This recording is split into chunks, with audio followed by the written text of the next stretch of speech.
नमस्कार शेतकरी बंधूंनो. तर बघा, शासनाने आत्ताचं जे काय अर्थसंकल्पीय अधिवेशन चालू होतं, तर त्या अधिवेशनामध्ये त्यांनी कर्जमाफी संबंधी एक घोषणा केलेली आहे आणि 2 लाखापर्यंतच्या शेतकऱ्यांची कर्जमाफी होणार अशा पद्धतीचं त्यांनी त्याच्यामध्ये म्हणजे जाहीर केलेलं आहे अर्थसंकल्पीय अधिवेशनामध्ये. आता जरी कर्जमाफी जाहीर झालेली असली तरी शेतकऱ्यांच्या मनामध्ये बरेच संभ्रम आहेत. शेतकरी नेत्यांची वेगवेगळी स्टेटमेंट येत आहेत आणि याच्यामुळे शेतकऱ्यांना देखील ही भीती आहे की याच्यापासून आपण वंचित राहतोय की काय.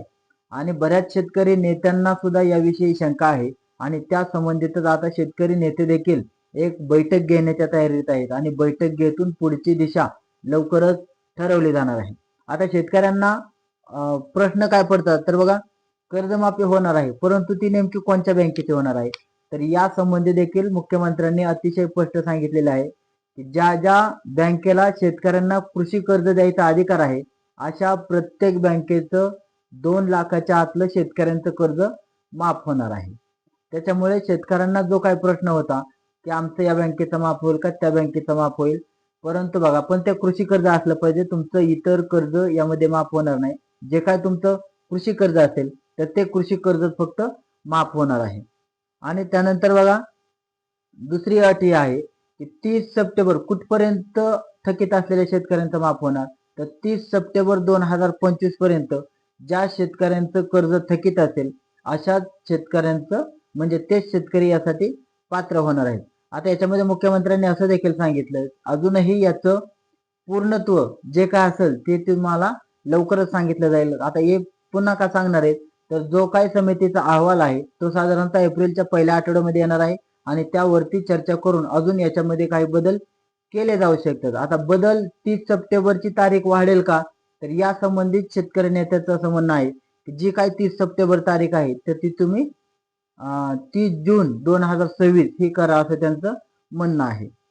त्यानंतर आता शेतकऱ्यांना त्यांनी ही सुद्धा घोषणा केली की नियमित कर्जदारांना नेमकं काय भेटणार. तर बघा, शेतकऱ्यांचा देखील असा गैरसमज होतो की आम्ही कर्ज थकीत ठेवलं नाही, ही आमची चूक झाली का. त्याच्यामुळे असा देखील त्यांच्यावर परिणाम पडू नये त्याच्यामुळे जे कोणी नियमित शेतकरी असतील त्यांच्यासाठी देखील 50,000 रुपयांचं अनुदान त्यांना दिलं जाणार आहे. आणि ही जी शेतकऱ्यांची योजना आहे आता याच्या अगोदर आपण पाहिली तर एक कर्जमाफी 2017ला देखील झालेली होती. त्यानंतर ही जी कर्जमाफी आहे या कर्जमाफीला त्यांनी पुण्यश्लोक अहिल्यादेवी होळकर शेतकरी कर्जमाफी योजना अशा प्रकारचं नामांतरण दिलेलं आहे आणि या नावाने ही कर्जमाफीची प्रक्रिया पूर्ण केली जाणार आहे.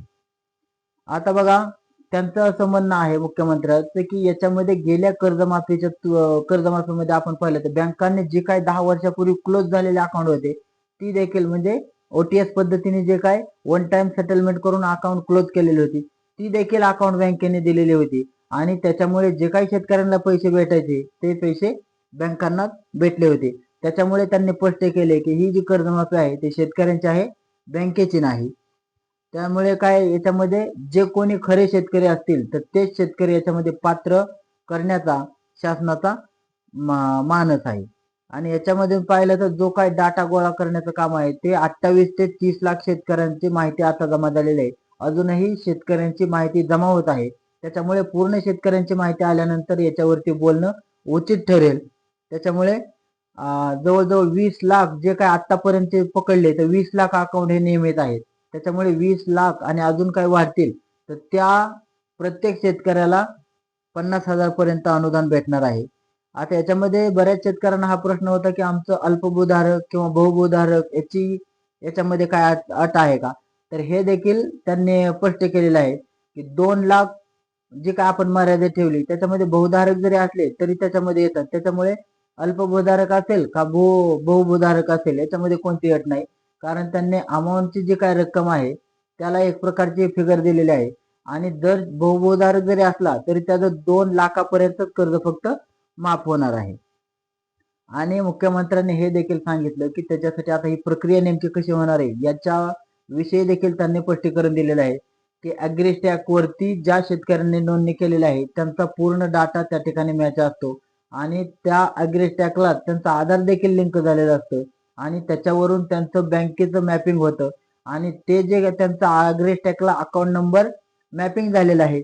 त्याच खात्यावरती डीबीटी प्रणालीद्वारे पैसे दिले जाणार आहेत आणि त्यांची शेतकऱ्यांची तशी ओळख पटवली जाणार आहे. त्याच्यामुळे शेतकऱ्यांचं आधार मॅपिंग असणं आणि ॲग्रीस्टॅकवर नोंदणी असणं हे देखील अत्यंत बंधनकारक आहे.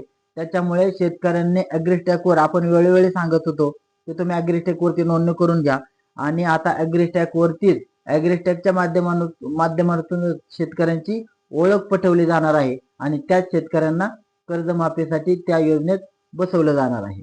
त्याच्यामुळे बघा, बँकेने जे काय अकाउंट दिलेले आहेत समजा ती व्हेरीफाय ॲग्रीस्टॅकच्या माध्यमातूनच केले जाणार आहेत.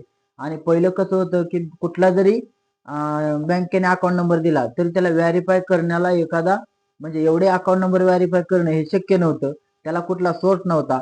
परंतु आता केंद्र सरकारने ॲग्रीस्टॅक जी योजना आणलेली आहे त्याच्यामुळे शेतकऱ्यांच्या बँकेची ओळख पडते, शेतकऱ्यांच्या आधारची ओळख पडते, शेतकऱ्यांच्या जमिनी संबंधीची माहितीची सुद्धा ओळख पडते आणि आपसुकच त्या शेतकऱ्याच्या पीक कर्जाबद्दलची देखील अत्यंत अचूक अशी माहिती ही प्राप्त होत असते.